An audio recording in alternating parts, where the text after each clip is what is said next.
Well, it's Spring Break Week live from Orlando, and good morning. We're going to give somebody an opportunity. It looks like it's Sherry. Andrew, is that correct? That is Sherry correct. in New York Mills.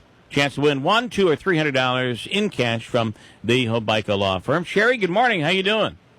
Hello, Sherry. Hello. Good morning. How are you? Pretty good. How are you?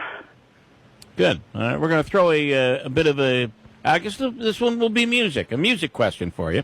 First, Okay. though, let's find out, if we can, how much we're playing for. Is it $100, $200, or $300? Here we go.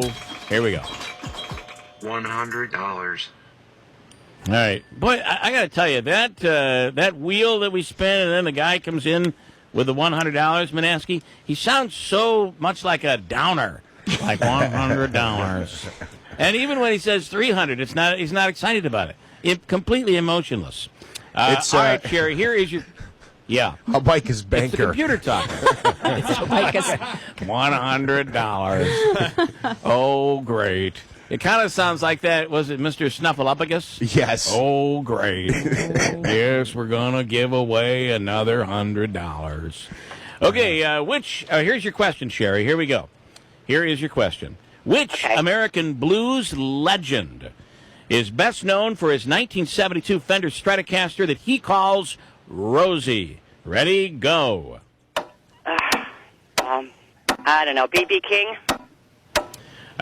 Probably a good guess. This guy played with, first of all, it is incorrect. This guy did play with B.B. King when he was like 5 years old. I know who it is, I think. And he's local. Oh. And he's considered one of the best and he's considered one of the best guitarists in the world. Wow. Oh, Joe Bonamassa. Joe Bonamassa, yeah. His Stratocaster is Rosie. Yeah. So remember that one. You never know. And that could end up, I mean, he plays all over the world. That could end up on Jeopardy sometime. I'm not sure, I know. Sherry, I've you seen will. him before, too. Oh, well. Yeah. Great artist. Great guy. All right, listen, we're going to give you dinner for two. Andrew's going to hook you up, okay? Okay, thanks. Sherry, enjoy the weekend. Which, by the way, for us includes Utica on Tap tomorrow at the auditorium. You still have today to buy your tickets in advance and save $10 on a ticket.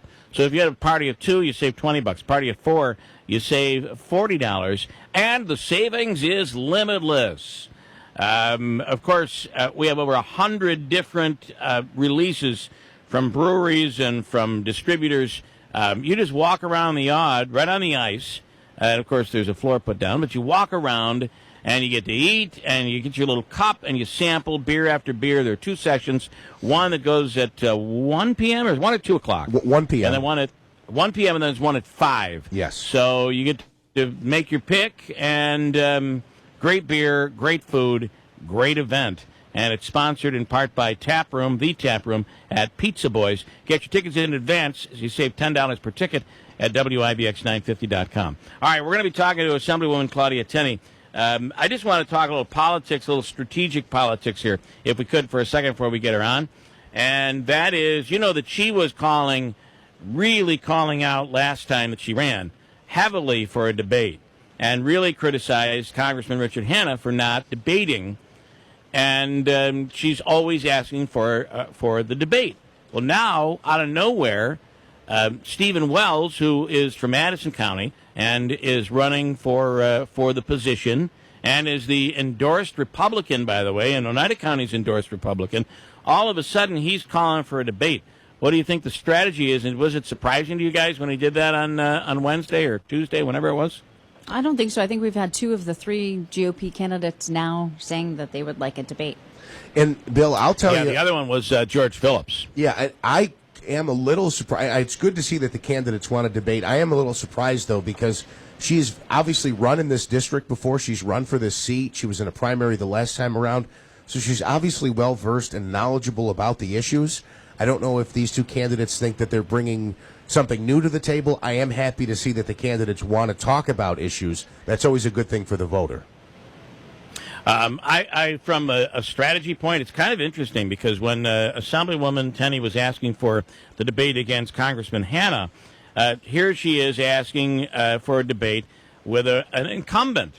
And most times the rule is, if you're into political strategy, the incumbent never likes to debate because he or she is already in the lead. They already have the name recognition. And why would you want it? There's no win in there in a debate.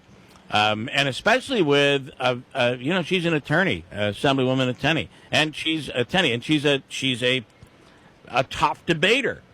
But in this case, it's almost as if Assemblywoman Tenney is the incumbent, and Stephen Wells, who's looking for that name recognition, is the one that's asking for the debate here. This kind of turns the table a little bit. Do you think? Yeah, Bill, I think that's an interesting point. And Tenney's campaign had sent out the results of a poll that was done about a week or so ago. This came out, but that she was well ahead of both Phillips and Wells in the polling that was done by this particular law firm.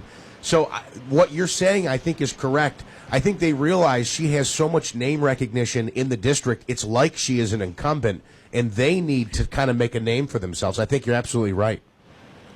And on the poll, though, to be fair, I saw that, and I kind of felt like that was a poll that might have been done by her campain. I believe it was. I don't know the answer to that. I believe it was. Because those, and not to diminish by any means, but I guess I am. I never trust polls that are not independent. I'd love to see, but yet at the same time, I don't think it surprises me that she would be in the lead, right? Because nobody really knows who these other candidates are right now. Right. So, up here we don't know George Phillips, and Stephen Wells is just getting out, and these guys were really overshadowed pretty heavily by the presidential primary, which was huge for us here. So, anyway, the Assemblywoman coming on in a few minutes. Hold tight. We'll get to her birthdays today. Pat and Lisa Gubbins in Whitesboro. Now, Christine, if I'm correct, this is father and daughter, and their birth date is the same. Yes, that's what we are told. That's an awesome coincidence when you think about it, right? It is. Anyway, Pat and Lisa, we're going to give you the cake from the Florentine Pastry Shop on Bleecker Street in Utica. Go to our website, get a birthday on air by going to WIBX950.com, or you can send in a postcard as well. Hold on tight, Christine, with news, then Assemblywoman Tenney, next on WIBX.